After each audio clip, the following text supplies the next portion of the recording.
Hi guys, nandito kami ngayon sa Longhorn Steakhouse and we're gonna rate yung foods na mga in-order namin. So meron kami dito shrimp, may chicken wings, merong soup, meron din kaming salad and later we're gonna wait for the main event, yung steak.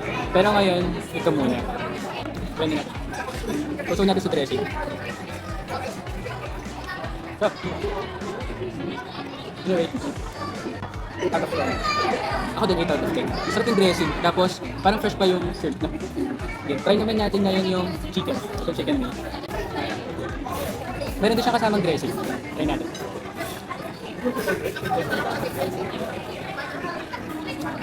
Ayoko yung dressing. Ano kayo? Oo. Gusto na pareho. Mas gusto ko yung dressing yung chicken. Parang may aftertaste yung dressing. Pero yung chicken masarap, may plastic lang nila. Ano yung masarap? Siguro dahil sa dressing yun 6 out of 10. Saka ano, ipa rin. Nagustuhan ng dressing. Okay lang. Mix natin yung soup. Ano ito? Shrimp chowder.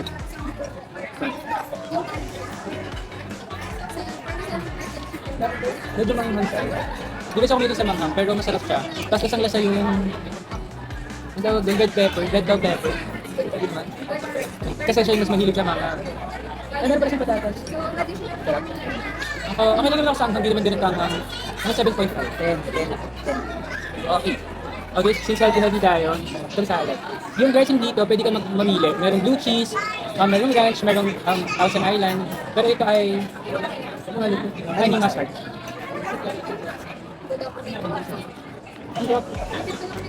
Ito.